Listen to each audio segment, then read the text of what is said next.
हिमाचल प्रदेश की शांत वादियों में एक छोटा सा गांव बसा था, परागपुर।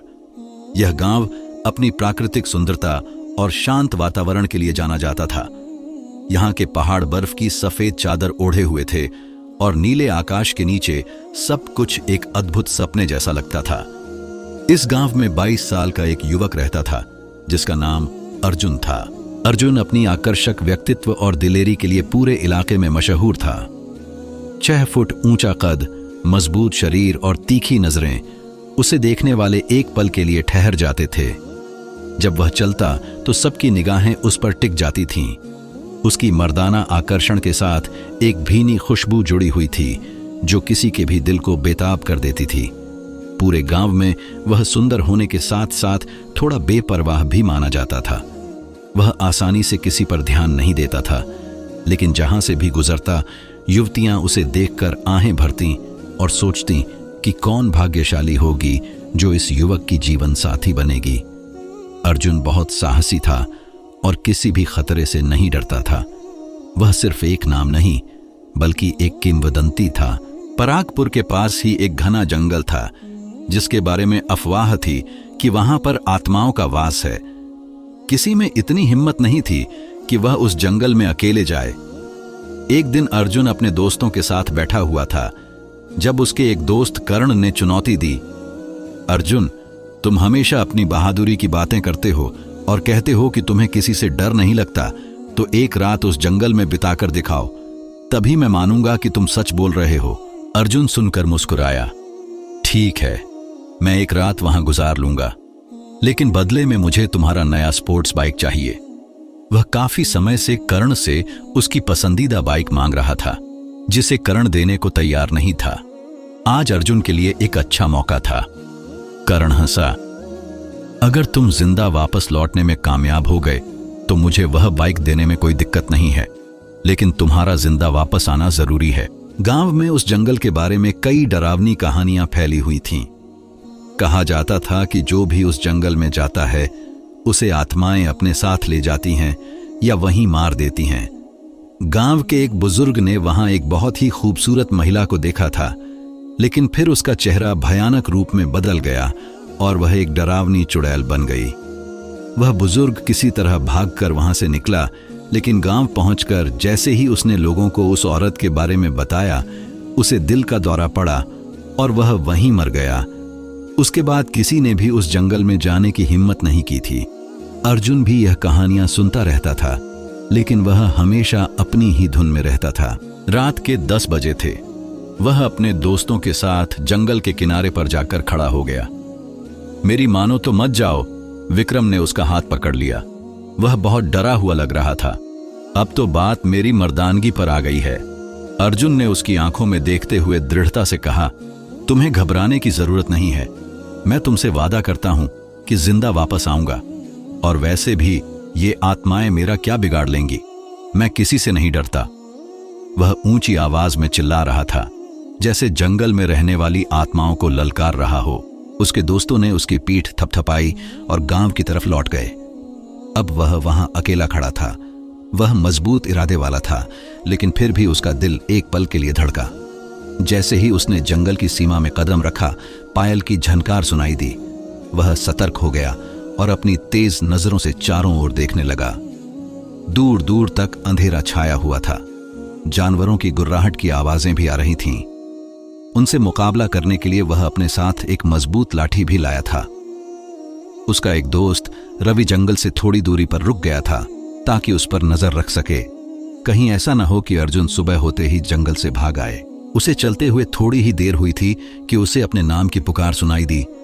अर्जुन। यह जानी पहचानी आवाज थी। उसे महसूस हो रहा था जैसे उसने यह आवाज पहले भी कहीं सुनी हो। वह एक हल्की सी फुसफुसाहट थी। फिर से चारों ओर खामोशी छा गई। अर्जुन एक बार फिर आगे बढ़ने लगा। अर्जुन, मैंने तुम्हारा इंतजार किया है। तुमने मुझे बहुत तड़पाया है। यह आवाज उसे फिर से सुनाई दी। अब तक उसे अंदाजा हो गया था कि यह इंसान नहीं है, यह वाकई कोई और प्राणी है, क्योंकि सांसों की गर्मी वह अपने कानों पर महसूस कर रहा था और उसके साथ किसी के होठों का हल्का स्पर्श भी उसके कानों को छू रहा था। कौन हो तुम? उसने मजबूत लहजे में पूछा। फिर से चुप्पी छा गई। यह बिल्ली चूहे का खेल उसे गुस्सा दिला रहा था। वह डटकर मुकाबला करने वाला इंसान था। तुम जो भी हो, अगर हिम्मत है तो मेरे सामने आओ, मैं तुम्हें ललकारता हूं। वह जानता था कि चाहे आत्माएं कितनी भी ताकतवर क्यों न हो, इंसान से कम ही होती हैं।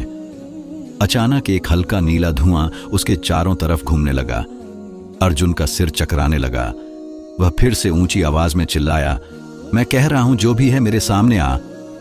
देखते ही देखते वह धुआं उसके सामने इकट्ठा होने लगा और जब धुआं छंटा तो उसके सामने एक बेहद खूबसूरत लड़की खड़ी थी।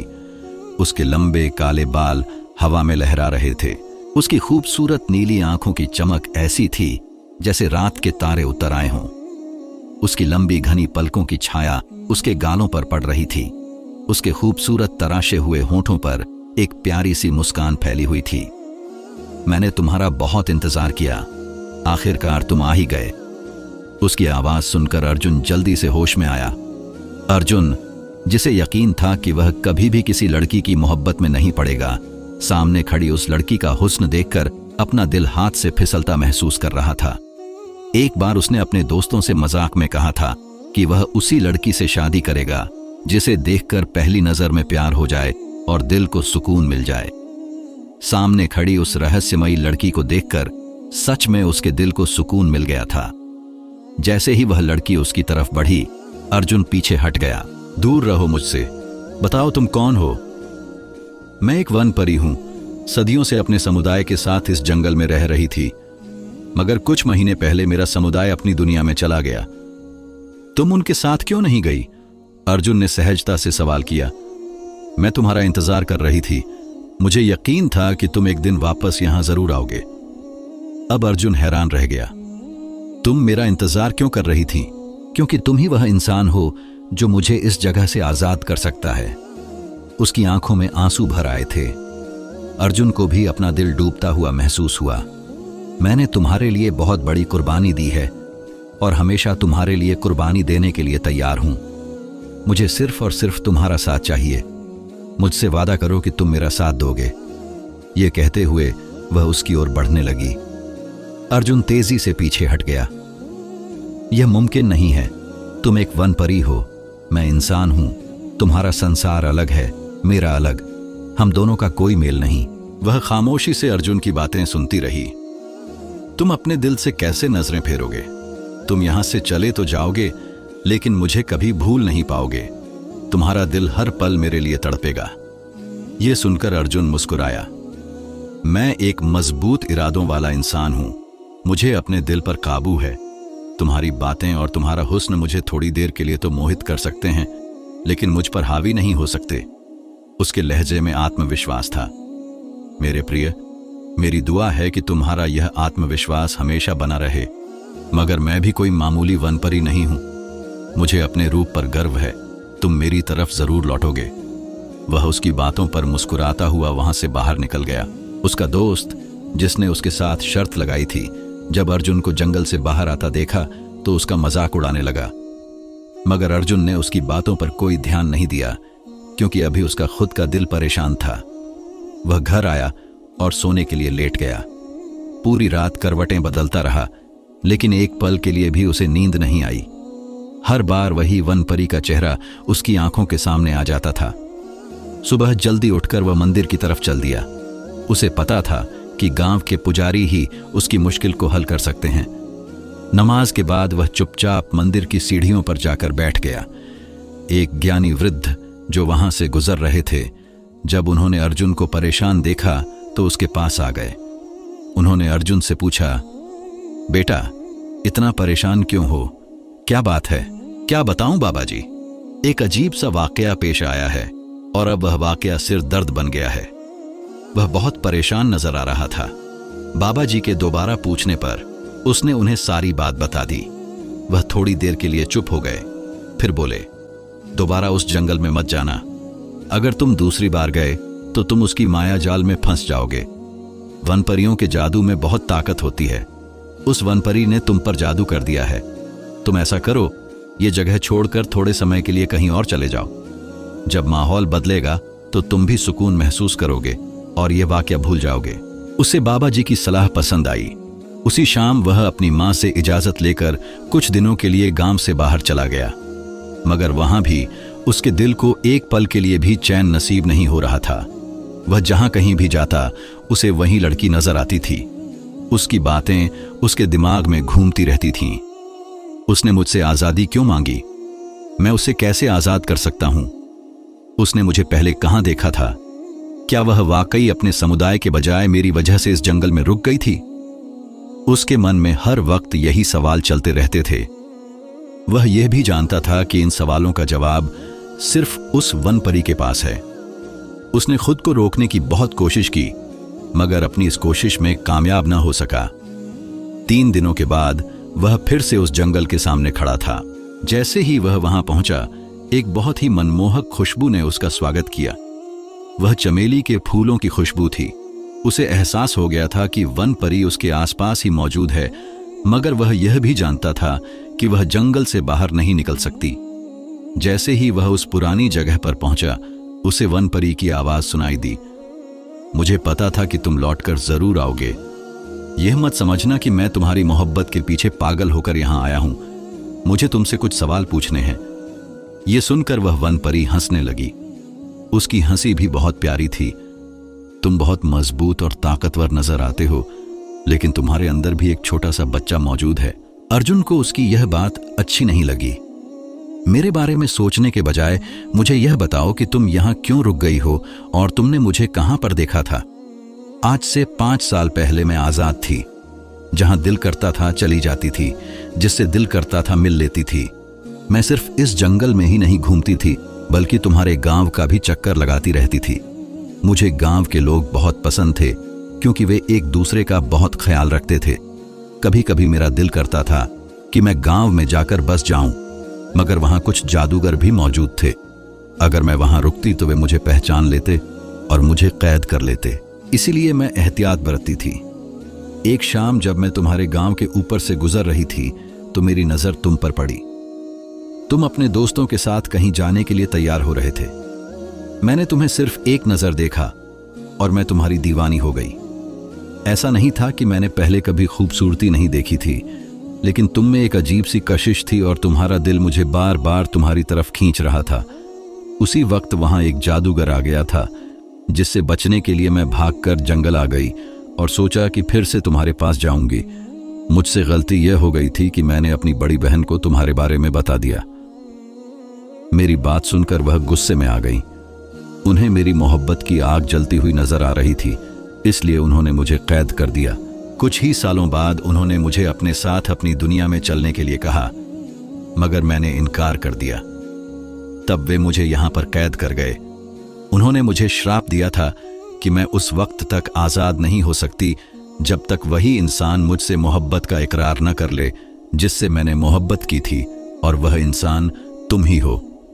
मैं अगर चाहती तो जब तुम पहली बार इस जंगल में आए थे तभी तुम्हें यहां कैद कर सकती थी, क्योंकि मेरा जादू इस जंगल पर चलता है। मगर मैं अपनी मोहब्बत पर जुल्म नहीं करना चाहती थी। मैं चाहती थी कि तुम खुद अपनी मर्जी से मेरी तरफ आओ। अर्जुन सोच में पड़ गया। मुझे तुमसे मोहब्बत नहीं हो सकती, क्योंकि मैं तुम्हारी हकीकत से वाकिफ हूं। मोहब्बत जात पात देखकर नहीं होती। मोहब्बत तो बस हो जाती है। अगर तुम मुझसे मोहब्बत नहीं कर सकते हो तो मुझ पर एक एहसान कर दो। रोज मुझसे मिलने के लिए आ जाया करो और मुझसे कुछ देर बैठकर बातें किया करो, ताकि मेरे दिल का बोझ हल्का हो जाए। वह वन परी अर्जुन की मिन्नतें करने लगी। ठीक है, मैं तुमसे मिलने के लिए रोज आया करूंगा। और फिर पूरे गांव ने देखा कि रोज शाम 5 बजे अर्जुन उस जंगल में चला जाता था और सुबह वहां से वापस आता था। वह वन परी से पूरी रात बातें करता रहता था। उसे वक्त गुजरने का एहसास ही नहीं होता था। थोड़ा सा समय और बीता तो उसे खुद ही इस बात का एहसास होने लगा कि उसे उस वन परी से मोहब्बत हो गई है। वह अपने आप से नजरें चुराता था, मगर उसका दिल निशा के नाम पर ही धड़कता था। चांदनी रात थी। वे दोनों झील किनारे बैठे हुए थे। उनके रिश्ते को 1 साल बीत चुका था। निशा ने उसका सिर अपने कंधे पर रखा हुआ था। मैं तुमसे बहुत मोहब्बत करती हूं। तुम मेरे लिए बहुत कीमती हो। मैं तुम्हें किसी भी हालत में खोना नहीं चाहती। कभी कभी मुझे डर लगता है कि जिस दिन तुम्हारी शादी हो गई, ये बात करते ही उसकी आंखों में आंसू आ गए थे। अर्जुन ने बहुत प्यार से उसकी आंखों से आंसू पोंछे और उसके माथे पर एक चुंबन देते हुए कहा, मैं भी तुमसे बहुत मोहब्बत करता हूं। मैं भी तुमसे शादी करना चाहता हूं। क्या ऐसा मुमकिन हो सकता है कि हम दोनों एक हो जाएं? निशा को अपने कानों पर यकीन नहीं हो रहा था। क्या तुम सच कह रहे हो? क्या तुम्हें मुझसे मोहब्बत हो गई है? वह खुशी से चिल्ला पड़ी थी। उसी के साथ उसके वजूद से हल्का नीला प्रकाश हटने लगा। उसका श्राप खत्म हो गया था। वह आजाद हो चुकी थी। तुमने मुझे आजाद कर दिया है अर्जुन। अब मैं अपनी मर्जी से जहां चाहूं जा सकती हूं। अब मैं तुमसे मिलने के लिए तुम्हारे घर भी आ सकती हूं। अब कोई भी ताकत मुझे नहीं रोक सकती। अर्जुन उसकी बातें सुनकर मुस्कुराने लगा। उस रात भी वे ढेर सारी बातें करते रहे थे। सुबह जब वह अपने घर के अंदर दाखिल हुआ तो सामने वही बाबा खड़े थे जिनसे वह कुछ समय पहले मिला था। अरे बाबा, आप यहां क्या कर रहे हैं? वह थोड़ा सा परेशान हो गया था क्योंकि अब उसे हर उस इंसान से डर लगने लगा था जो उसकी मोहब्बत को नुकसान पहुंचा सकता था। थोड़ी देर के लिए मेरे साथ चलो, मुझे तुमसे बात करनी है। अपनी प्रियतमा से कहो कि वह हमारे पीछे ना आए, क्योंकि मैं उसकी मौजूदगी महसूस कर सकता हूं। यह बात सच थी कि निशा अर्जुन के साथ ही खड़ी थी। अर्जुन ने उसे आंखों ही आंखों में इशारा किया और वह वहां से गायब हो गई। वह इस समय पुजारी जी के घर बैठा हुआ था। मैंने तुमसे कहा था कि उस वन परी से दूर रहना। तुम्हारा और उसका कोई मेल नहीं है। तुम लोग एक नहीं हो सकते। लेकिन बाबा, इसका कोई हल तो होगा। इसका कोई भी हल नहीं है। तुम नहीं जानते कि अगर उसके समुदाय में यह खबर पहुंच गई तो वे इस गांव पर बहुत बड़ी आफत ले आएंगे। तुम अपने साथ साथ पूरे गांव को भी खतरे में डाल दोगे। बेहतर है कि उसे भूल जाओ और उसे वापस अपने समुदाय में जाने को कहो। अर्जुन बहुत ज्यादा परेशान हो चुका था। जब भी वह उस वन परी से दूर होने के बारे में सोचता था, उसका दिल घबराने लगता था। उसके वजूद में दहशत भर जाती थी।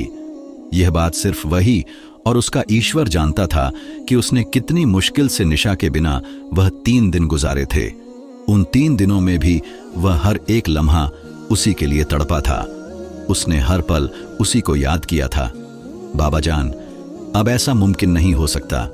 मैं उससे दूर नहीं हो सकता। मैं कोई रास्ता जरूर निकालूंगा। मैं उसे हासिल करके रहूंगा, क्योंकि मैंने उससे मोहब्बत की है। उसके लहजे में चट्टानों जैसी दृढ़ता थी। रात का वक्त था।